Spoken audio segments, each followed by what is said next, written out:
Hey, what's going on? Thank you so much for watching. It would mean the world to us if you could just scroll down, like, hit the subscribe button for the Snaps YouTube channel. It goes a long way towards helping us out. Now, let's dive into some college football. Let's dive into these playoff games, and let's start with the granddaddy of them all, Alabama, Michigan, the Rose Bowl.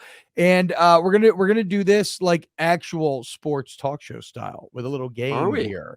Yeah, at least for the beginning, right? And we'll let the conversation come. But you see it right there in the bottom of the screen, Aaron Murray. Alabama wins this game if Alabama wins this game if they control the explosive pass game or control explosives in the pass game from Michigan. I don't think Michigan really has that on the outside, but you saw last year, what got Michigan at least the opportunities to have success versus TCU, especially late, and then obviously to what they did versus Ohio State in the game before the Big Ten championship was throw the ball down the field, create explosive plays themselves. And JJ has improved as a quarterback. So like for Alabama, you want to go in there with confidence that you're one of the best secondaries in the country, if not the best secondaries in the country, but you can't let the big plays happen over your head. So I think if they can control the explosives, turn Michigan into a one-dimensional team running the football, I think they're physical enough up front to win that battle. So I think that's all they got to do, man. Just don't go beat over the top. Well, okay, so that is I absolutely see your logic, how you arrived there.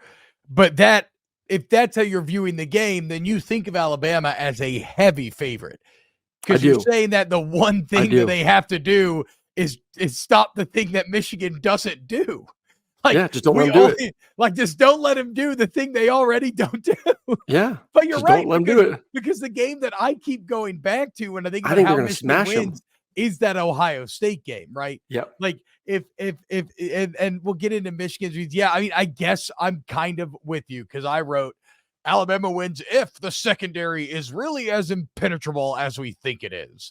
And then you look at the coverage grade on PFF, a 92.9 coverage grade for the year. Some guy says Bama will show, Nick will have them ready, Harbaugh will not.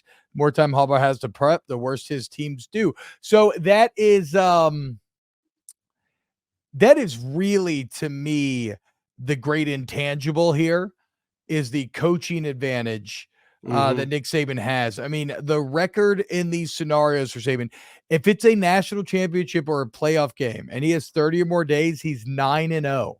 And then I think there's a game where he had 26 days and a game where he had 13 days. And if you factor those in, he's 10-1.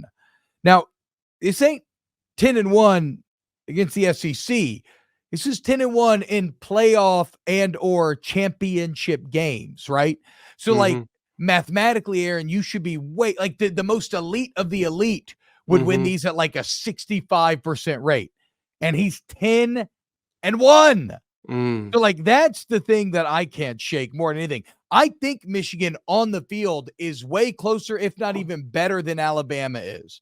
Like we're now we'll find out maybe I am guilty of overinflating the Big Ten and everything else, but I think Michigan's defense is great. I'll get into why I think Michigan's going to win, but like to me, really, Alabama wins. Michigan's going to win? I am. We'll save that real quick. I do want to ask you something because we had Rick Neuheisel on yesterday. For those who haven't watched it, go back and watch that. I thought he made an interesting point about having fun and enjoying the month in between conference championship weekend and playoff time or a bowl game, whatever it may be. And kind of that's why Nick Saban does have such a great track record. You think Nick Saban would be this hard ass, and he does allow for that time to kind of relax, enjoy the moment, be a kid, kind of recharge the batteries a little bit. And his belief of like Harbaugh is like, you know what, as soon as that conference championship game is over, where it's grind mode for 4 weeks leading up to this game. What were your initial thoughts on that? Like, do you buy it? Does it really matter? Like, and do you think these kids need to recharge, or they see kind of that trophy at the end of the runway there? No. I mean, look, I think speaking of personal experience, one of the big differences in that 2012 national championship game was Alabama had rested during that month off. They'd rested and studied. We did like a full camp, basically. Harbaugh or Les Miles, a prodigy, from a student of who? Bo Schembechler. Jim Harbaugh, a student of who? Bo Schembechler. Very odd, quirky old Michigan coach. What do Miles and Harbaugh have in common? They're both odd and quirky as fuck. Like, they're very similar styles. I know Harbaugh approaches practice in the same way. Now, I don't know. Maybe he's evolved, right? Maybe he's evolved past that, but Harbaugh has traditionally not done well on this stage. And Nick Saban is unbeatable on the stage. And like, that's okay. So here's where I'm at. If you just compared the two teams, I would choose Michigan because I do think they've looked like the more consistent team throughout the year, as opposed to Alabama, who has looked very fallible at certain times this year. Yep. The fucking issue is Nick Saban. Yeah. Like, that's why I guess if I'm picking, I have to be drug across the finish line saying Alabama because it's just fucking Nick Saban. It's against Harbaugh. Yeah. I do like this. Last year, Michigan entered way overconfident against TCU. This year, Michigan has the motivation of fear. So I do think they have a little fear of this Alabama team. The question is, do they let it infect them or do they use it healthily to motivate them and help them really lock in and get ready? But no, it is the it's a fucking save it. It's the Saban factor, dude. It is. It's a classic. Don't overthink it. It's Nick Saban. 30 days. He doesn't lose on this stage. And Jim Harbaugh's never won. Now, so if you both say that Alabama's going to win, then how does Michigan pull off the upset? First, and I think they're very capable of doing this. Can you force the old Jalen Milroe out of hiding? This is a damn solid Michigan defense. I don't think Jalen Milroe's faced a defense that's good. And like, here's the deal, Aaron. Who has Jalen Milroe really shined against that was good defensively? Find me the game. No. You won't find one. No. Okay? And so this defense could maybe get that old Jalen Milroe that had them losing in the first half because of dumb turnovers against Ole Miss, or first half against Tennessee because of dumb turnovers, or lost to Texas because some really costly turnovers. Like, can you force him out of hiding? Also, Michigan wins if they can stay committed enough to the run. Committed, don't have to dominate, but committed enough to have enough success and force Alabama to add to the box. It goes back to what you kind of mentioned from the other side, where if you can get them in that Ohio State position of 2 years ago, where they're having to really respect it and try to add to it, like getting one-on-one is going to be the only way to try to create wins for these Michigan weapons against Bama's secondary. Yeah, and I think one way to do it, and one of my keys would be to, if they win, if JJ McCarthy is able to use his legs to not only extend plays, but to get great critical third downs. You know, this is it kind of goes into Alabama's secondary is elite, and it's going to be tough for, I would say, an average to maybe above average receiving core for Michigan to consistently win one-on-one battles. So how do you kind of counter that? Well, you have a quarterback who is athletic. You have a quarterback who is mobile, a guy that when he looks up and gets through his read and nothing's there, is able to pull it down and get you 3, 4, 5 first downs and extend the drive. So I think JJ's legs are going to have to be critical. So like I would say, like, hey, JJ, can you get me 4 or 5 first downs? Can JJ get 4 or 5 first downs with his legs? I think that's massive. And then obviously you said, I mean, I think everyone knows this. Like, if you can get Jalen throwing interceptions, that's great. I'll do a different angle here. I think you can't let Alabama's offensive line dominate. And we've seen the evolution of I don't think they will. Do you think they will? We've seen the evolution of Jalen. We've also seen the evolution of this offensive line. Like, they have gotten significantly better from what we saw versus Texas to what we saw versus Georgia. Like, I haven't seen in 3 years. And obviously there's not a first rounder right now in Georgia's defense line. I haven't seen Georgia defensive linemen be lifted and thrown around like I did in the SEC championship game. They dominated the line of scrimmage. Alabama was the more physical football team. I think Michigan is kind of built themselves as the big bad boys in the Big Ten. Their next step of evolution is their next evolution is, can you be that big bad bully of college football? Alabama's been the big bad bully. Georgia's been the big bad bully. Michigan has been just envious of that model. Are they there yet to actually win the line of scrimmage on both sides? Like, that's kind of what Harbaugh has been trying to build to. This is his best opportunity to do that.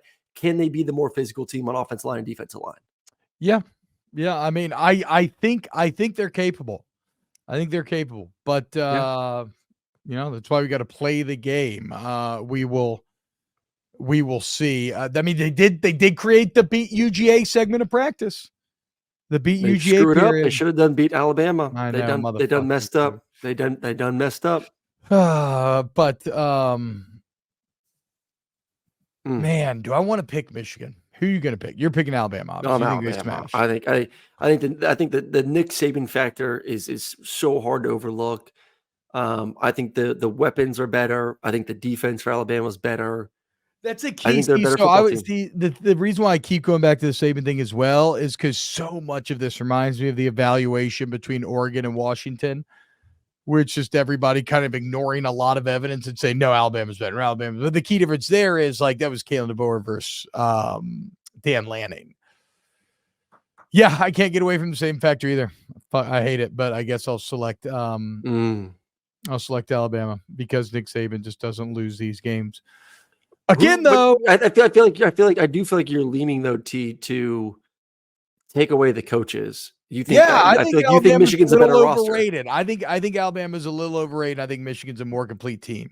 I just think that you're going against the best of all time in this scenarios in Nick Saban. So I'll choose Who does Alabama. America want to win? My official Who does pick America want to win? This is a tough one. Like, are people sick of Saban? Probably or do they want Alabama because it's just another. I mean, with the Michigan cheating stuff, it's probably Alabama because it's just okay. Sure, is Alabama again? Then again, maybe not because a lot of America was very mad they got put in. I don't think a lot of people were mad. I think people were more mad that FSU was not included. I think they understand the reasoning for Alabama being in now. I know you just maybe so blew your mind with kind of that, but yeah, maybe no one's mad at Alabama. They're mad at the committee. They're mad at the situation that kind of unfolded. But like Alabama deserved to get in there. One begets the other. No, okay. We're not rehashing this. We're not rehashing this. We're not. So I don't know who America wants to win more, honestly. I'd go either way. Because also sometimes the new champion is fun and exciting. It's just that Michigan, with all their cheating bullshit, made it like less fun and exciting to cheer for. If they hadn't had that, I think it was definitely Michigan. All right. Yeah. Unless you're an Ohio State fan. Real quick before we get into the next game, Greg Hendricks asks, hey guys, what's the best merchandise you ever got playing in a bowl? I know what mine is there. In 2007, yeah, to like bowl swag. 2007, we played. Anyway, I got a lot of cool shit, right? Got like a Lazy Boy, other shit. But in 2007, I got a Nintendo Wii for the national championship game when they were impossible to get. Got a Nintendo Wii, and it was awesome, dude. Oh my God. Wii bowling. I used to get a flat of Natty Lights. We're talking tall boys, okay? 24 16-ounce Natty Lights. You want to talk about inflation? Beginning of college, I got these. It's 16 tall boys or 24 tall boys, which equals 32 regular beers. They were $9.99 at the local liquor store freshman year. So we're talking 33 cents per 12-ounce beer. Incredible deal. By my senior year, they were $15.99. Unbelievable. But I used to love playing Wii bowling, and I'd sit on the couch, and I'd hang my left arm off the edge of the couch, and then I'd have my beer on my right. And so I could just sit there and play Wii bowling and drink beer just constantly. Boom, boom. Super Mario Galaxy was dope.